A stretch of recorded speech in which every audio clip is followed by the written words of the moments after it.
क्या नाम है भाई? जी मेरा नाम अशरफ अली है। अशरफ अली जी, लोकसभा का चुनाव अब संभल में 7 मई को होना है जी। वोटिंग डालते वक्त क्या लग रहा है, क्या मुद्दे जहन में चलेंगे आपके? आप बताया यहाँ लोगों ने कि आप जिला पंचायत सदस्य जी जी जी। तो लोगों के बीच में आप अभी से ही हैं और अपना काम भी कर रहे हैं। हर वक्त अब क्या लग रहा है कि सांसद का जो चुनाव है इसमें क्या होना चाहिए? नियामत को क्या लग रहा है इस बार चुनाव में क्या देख रहे हैं कि जो सांसद को आप लोगों ने ये बीएसपी का पट्टा ना हम दलित वोट तो ऐसा है ना, दलित वोट तो खंबे की तरह खड़ा रहता है बीएसपी के साथ। उसे तो ना कोई लालच है ना कोई लोभ है। यहाँ काफी लोगों से हमने बातचीत की है और हो सकता है कि यहाँ जनसभा हुई है उसका भी काफी लोगों पर प्रभाव पड़ा हो, जिसके चलते बहुजन समाज पार्टी के कैंडिडेट को यहाँ वोट और सपोर्ट करने का जो इरादा है वो यहाँ की जनता ने पूरी तरह से बना लिया है। और हालांकि देखा जाए तो बहुजन समाज पार्टी का एक अच्छा खासा वर्चस्व लोकसभा संभल में यहाँ दिखाई देता है। 2019 में जो शफीकुर रहमान वर्क जो कि यहाँ से सांसद बने थे वो भी सपा और बसपा के गठबंधन के बाद बने थे और उससे पहले भी 2009 में बसपा की पार्टी से कैंडिडेट उतरने के बाद में वो यहाँ से सांसद बने थे। लिहाजा ये बात यहाँ साफ तौर से नजर आती है कि संभल लोकसभा में अगर बात की जाए तो टक्कर गठबंधन और बीजेपी की न होकर के बहुजन समाज पार्टी और बीजेपी कैंडिडेट के बीच में जो है देखी जा रही है। अब होने क्या वाला है ये आने वाली 7 मई को पता चलेगा। लोग किस तरफ जा रहे हैं, किन मुद्दों को सोचकर वोट कर रहे हैं, ये आगे आने वाला वक्त बताएगा। संभल लोकसभा 8 से मैं रात सच आपके द्वार। लोकसभा चुनाव 2024 के पहले चरण की वोटिंग 19 अप्रैल को हो चुकी है। इसी के साथ दूसरे चरण की वोटिंग का प्रचार भी आज थम ही चुका है और साथ ही तीसरे चरण की वोटिंग 7 मई को होनी है जो कि 13 राज्यों में होनी है, जिसमें संभल उत्तर प्रदेश राज्य में संभल लोकसभा 8 यहाँ भी 7 मई को चुनाव होने हैं, वोटिंग होनी है। संभल की अगर बात करें तो यहाँ भारतीय जनता पार्टी, सपा कांग्रेस गठबंधन और बहुजन समाज पार्टी तीनों ने अपने अपने कड़े और जुझारू प्रत्याशियों को मैदान में उतार दिया है। उसके साथ ही सभी प्रत्याशी पूरी तरह से जनता के बीच अपनी जगह बनाने के लिए, अपना भरोसा बनाने के लिए और अपने वादे और दावों के साथ लुभाने के लिए पूरी तरह से लोगों के बीच जाने का जो है काम कर रहे हैं। हमारे साथ यहाँ काफी संख्या में लोग मौजूद हैं। जनता का क्या मूड है, प्रत्याशी जो उनका अपना काम है वो कर रहे हैं, लोगों से बातें कर रहे हैं, उनसे वादे भी कर रहे हैं, दावे भी कर रहे हैं, लेकिन उस बीच में जनता क्या सोच रही है। हालांकि आप यहाँ पर देख रहे हैं अभी बहुजन समाज पार्टी के जो कैंडिडेट हैं एडवोकेट सौलत अली खान साहब, उनकी यहाँ जनसभा थी जिसमें काफी तादाद में लोग यहाँ आए हुए थे उनको सुनने के लिए। अब उनकी जनसभा का और उनके विचारों का और उनके जो बातें हैं उसका लोगों पर क्या प्रभाव पड़ा है, कितना प्रभाव पड़ा है, ये भी हम यहाँ जानने की कोशिश करेंगे। और साथ ही इस लोकसभा चुनाव 2024 में क्या जनता का मूड है ये हम यहाँ बात करेंगे। बेटा आप हट जाइए जरा। क्या नाम है भाई? जी मेरा नाम अशरफ अली है। अशरफ अली जी, लोकसभा का चुनाव अब संभल में 7 मई को होना है जी। वोटिंग डालते वक्त क्या लग रहा है, क्या मुद्दे जहन में चलेंगे आपके? मुद्दे विकास के होंगे। देखिए जिस तरह से हमारे क्षेत्र में ये लोकसभा संभल 8 में जो है लगातार 20, 25, 30 साल से जो है यहाँ पर सांसद हुआ करते हैं डॉक्टर बर्क साहब और उन्हीं के पोते जो हैं वो भी यहाँ से विधायक हैं। कोई भी विकास कार्य नहीं हुआ है, बहुत ही खराब खस्ता हालत है। आप जिस तरह से गाँव के रास्तों पर अगर निकलेंगे जाकर के देखेंगे तो आपको लगेगा जैसे कि आदिवासियों में जा रहे हैं हम। तो बहुत ही ज्यादा खस्ता हालत है रोडों की, सड़कों की, नालियों की, और ना ही कोई किसी तरह का विकास है कि किसी तरह के कोई यूनिवर्सिटी का कोई या कोई किसी भी तरह की कोई कॉलेज, ITI वगैरह। यहाँ पर जो है बहुजन समाज पार्टी से जो सौलत खान साहब हैं उनकी जनसभा हुई है, उन्होंने काफी वादे और दावे किए हैं आप जनता के बीच में। क्या लग रहा है कितना प्रभाव उसका पड़ने वाला है? जी प्रभाव पड़ेगा, मैं समझता हूँ काफी प्रभाव पड़ेगा क्योंकि इनका बहुत बड़ा इतिहास है और आप इनके इतिहास में जाकर के देखेंगे तो इनके वालिद साहब भी लगभग 5-4 बार विधायक रह चुके हैं और ये भी 1 बार विधायक रह चुके हैं। तो काफी बहुत अच्छे समाज सेवा करते रहे हैं, पहले से ही लगातार जनता के बीच में रहते हैं। समाज सेवक होने के नाते आप सौलत अली खान साहब को सपोर्ट कर रहे हैं या बहुजन समाज पार्टी के कैंडिडेट है इसलिए? जी देखिए हम जो बहुजन समाज पार्टी को वोट इसलिए करना चाहते हैं कि हम उनके कामों से, उनके कार्यों से काफी प्रभावित हैं पार्टी के। आपका क्या नाम है? मेरा नाम जुल्फिकार अली है। जुल्फिकार अली जी, क्या लग रहा है इस बार चुनाव में क्या होने वाला है, किसी सांसद बना? चुनाव में बहन जी हमारी प्रधानमंत्री बन गई आपके जी। आपके संभल से आप सांसद किनको बना रहे हैं? सौलत अली बाबू जी को। अच्छा, बन गए साहब। क्या जहन में मुद्दे चल रहे हैं, किन मुद्दों को लेकर के वोटिंग करेंगे आप? महंगाई ने कमर तोड़ दी साहब, बिल्कुल कहीं के ना छोड़े हम। बहुत महंगाई है, इतना कमाने पे भी क्या नाम है हमारा बहुत पूरा ही ना हो रहा। अरे जुल्फिकार तेने ठाना है, अरे जुल्फिकार तेने ठाना है, और बहन मायावती को प्रधानमंत्री बनाना है। अरे जुल्फिकार तेरी नेक कमाई, अरे जुल्फिकार तेरी नेक कमाई, और बहन जी तेरी सोती कौम जगाई।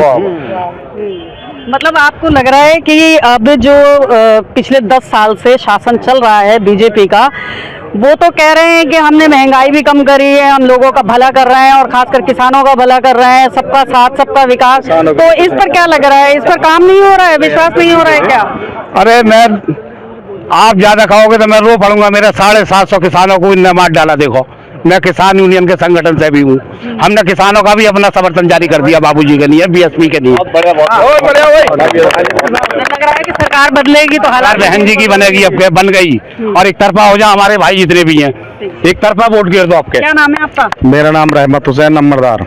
जी रहमत हुसैन जी, क्या लग रहा है इस बार क्या होने वाला है संभल इस चुनाव? बार संभल विधानसभा में इंशाअल्लाह विधायक सोलत अली MP बनेंगे, अल्लाह ने चाहा तो। वो एक ईमानदार व्यक्ति हैं और बहुत बड़े काबिल परिवार से हैं। और संभल लोकसभा से जो डॉक्टर बर्क साहब लगभग 20-25 साल MP रहे, कहीं कुछ करके नहीं दिया। अगर कोई गया भी, अगर कोई भी गया तो उन्होंने किसी को अद्धा रोड़ा बता दिया, कहीं कोई विकास नहीं किया। ये जो सोलत अली आए हैं, ये विकास की चाबी हैं, ये विकास की चाबी, ये बहुत काबिल बंदे हैं। अच्छा, आप सोलत अली खान साहब की बात कर रहे हैं, तो क्या इनको व्यक्तिगत रूप से आप मानते हैं इसलिए वोट सपोर्ट कर रहे हैं, या क्योंकि बीएसपी पार्टी के कैंडिडेट हैं, क्योंकि बीएसपी ने सिर्फ कोई भी गठबंधन ना करके समाज से गठबंधन करा है इसलिए वोट कर रहे हैं? देखिए, बीएसपी पार्टी जो है बहुत शानदार पार्टी, और बीएसपी ने का निर्णय जो है बहुत ही गजब का लिया है, क्योंकि ऐसा प्रत्याशी हमें संभल लोकसभा में दिया है कि ये हमारी खुशनसीबी है, यहाँ की जनता की बहुत बड़ी खुशनसीबी है। अगर जनता संभल लोकसभा से विकास कराना चाहती है तो विधायक सोलत अली को MP बनाए। बस मैं यही कहना चाहता आप बताया यहाँ लोगों ने कि आप जिला पंचायत सदस्य जी भी जी हैं। जी तो लोगों के बीच में आप अभी से ही हैं और अपना काम भी कर रहे हैं। जी, हर वक्त अब है। क्या लग रहा है कि सांसद का जो चुनाव है इसमें क्या होना चाहिए? ये सांसद का जो चुनाव है, दरअसल में समाजवादी का और सपा का, दोनों का, बीजेपी समाजवादी का और कांग्रेस का दोनों का गठबंधन है। ये गठबंधन नहीं है बल्कि ठगबंधन है। क्योंकि गठबंधन जो हुआ वो लखनऊ में हुआ है। जनता ये चाहती है कि जनता के बीच में, संभल लोकसभा के बीच में गठबंधन होना चाहिए। क्यों कि यहाँ की जनता को ये पता है कि क्षेत्र में विकास हो रहा है नहीं हो रहा है, यहाँ की जनता को ये पता है कि अस्पतालों में की समस्या है या नहीं है। वहाँ लखनऊ से बैठ कर गठबंधन नहीं होगा।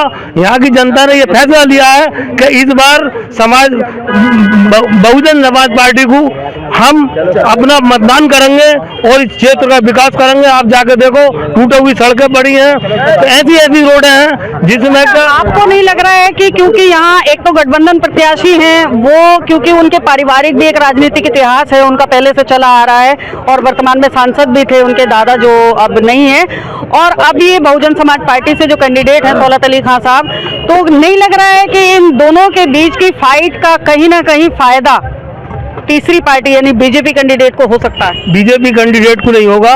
यहाँ जो फायदा सीधा सीधा होगा वो बीएसपी कैंडिडेट को होगा, क्योंकि यहाँ के माननीय जिन्हें टिकट हुआ है जियाउर रहमान साहब, वो अगर किसी भी टाइम अगर फोन करो तो किसी का फोन नहीं उठाते, जिम्मेदार लोगों का फोन नहीं उठाते। इसलिए अब जनता को मान सम्मान की और विकास की जरूरत है। जो दोनों चीजें मिलनी चाहिए, जनता उसके साथ होगी, वरना किसी के साथ नहीं होगी। उनके जो विधायकी के कार्यकाल रहा है उससे लोग संतुष्ट नहीं है? नहीं, बिल्कुल नहीं है। विकास नहीं करा रहे, मान सम्मान नहीं दे रहे, किसी का फोन नहीं उठा रहे। अभी रोड पे चेक इन हो रहा हो, मेरी मोटरसाइकिल पकड़ी जावे और विधायक जी जो 4 घंटे बाद 5 घंटे बाद फोन उठा, में इससे फायदा क्या? मेरा तो चालान हो जाएगा, मैं तो जो है चालान जो है बनने के लिए तैयार हो जाऊंगा। इससे फायदा क्या है? क्या नाम है आपका? मेरा मोहम्मद फैजान। मोहम्मद फैजान जी, क्या लग रहा है संभल लोकसभा चुनाव में क्या होने वाला है? चुनाव ये लग रहा है कि बदलाव, जनता बदलाव चाहती है और बदलाव होकर रहेगा, बदलाव होकर रहेगा। क्योंकि अभी हमने इन्हें 2022 में विधायक बनाया था। पूरी कुंदर की विधानसभा की यही शिकायत है कि भाई वो फोन नहीं उठाते, काम नहीं करते। काम तो उनका कोई मतलब नहीं है, काम का कोई मतलब नहीं है। 12 बजे सो के उठते हैं हमारे विधायक। और आपको पता है, आप हम ये खड़े हैं, कुंदर की कूलर चौराहे से लेकर डींगरपुर तक इतने इतने गहरे गड्ढे हैं, 5 फीट के गहरे गड्ढे हैं। जनता बहुत नाराज है उनसे। ये नाराजी में इतनी नाराज है कि बीएसपी को वोट कर रही है अब इस बार, और बीएसपी जीतेगी। लग रहा है अब आप क्योंकि विधायक ही सांसद का चुनाव लड़ रहे हैं, इसलिए उनको नुकसान होने वाला है, या क्योंकि सौलत अली खान साहब जिनका कि यहाँ जिक्र चल रहा है, उनका एक अपना अलग इतिहास है, राजनीतिक एक समाज सेवी छवि है, उसका उन्हें फायदा होने वाला है? जनता के जहन में ये बात है कि सारे चुनाव यही लड़ेंगे। जनता ये कहती है कि विधायक भी आप ही बनेंगे, एमपी भी आप ही बनेंगे, सब कुछ आप बनेंगे, तो किसी और का कोई हिस्सेदारी नहीं है। कि अभी सौलत साहब ने चुनाव लड़ाया था, जियाउर रहमान को चुनाव लड़ाया था, बाकायदा हम लोगों ने इनका समर्थन करा था और 40,000 वोटों को जिताने का काम हमने करा था 2022 में। तो भाई किसी और को मौका दो। दूसरा ये है कि एक जाति के एक धर्म से कोई चुनाव नहीं होता है। बीएसपी पार्टी को सारी जातियों के सब, सौलत साहब को सारे वोट मिल रहे हैं। एसटी समाज का 3 लाख वोट मिल रहा है। ऐसा नहीं लग रहा है कि मुसलमान वोट जो है वो 2 जगह पर बढ़ जाएगा, जिससे तीसरी पार्टी को फायदा हो तो तीसरी तो 3 लाख मैडम, हमें 3 लाख वोट जाटव समाज का मिल रहा है ना। हिंदू वोट हमें 3 लाख मिल रहा है। 3 लाख 2 लाख और चाहिए, 5 लाख पे चुनाव हो जाएगा हमारा। और इतने वोट सौलत बाबूजी के जिस बिरादरी से वो आते हैं, उनके 2.5 लाख 3 लाख वोट बिरादरी के हैं उनके, और 3 लाख की पटोलिया मायावती ने लेके भेजी है। ये जो कहते हैं वोट बढ़ जाएगा, मतलब तो ये बीजेपी का वोट जो है, बीजेपी का ही वोट तो है, वो 3 लाख हमारे पास जो आ रहा है हिंदू वोट है ना, वो हमें मिल रहा है, दलित वोट। मतलब ये जो है पूरा एक समीकरण समझ में आ रहा है, बनाया हुआ है कि यहाँ पर जो है बहुजन समाज पार्टी का क्योंकि वोट बैंक अच्छा है, और पहले से भी यहाँ संभल में, अगर संभल की बात करें तो यहाँ देखा गया है कि बहुजन समाज पार्टी का एक अच्छा खासा वोट बैंक है, और उसके साथ ही सौलत अली खान साहब जैसे कैंडिडेट का यहाँ से उतरना, जो कि अपनी उनकी एक समाज सेवी और पूर्व विधायक भी रहे, उनकी छवि अपने आप में एक पहचान है, जिससे कि उनको आगे आने वाले समय में चुनाव के टाइम में फायदा मिल सकता है। बाकी बता दूं, ये लोग जो कहना चाहते हैं कि बसपा पार्टी को वोट नहीं मिलेगा, बसपा ऐसा कर रही है, बसपा वोट काट रही है, भाई 2009 में ये खुद सांसद बने थे डॉक्टर बर्क, यहाँ से बसपा के कैंडिडेट थे, और समाजवादी को वोट नहीं दिया लोगों ने, बसपा को वोट दिया था। क्यों?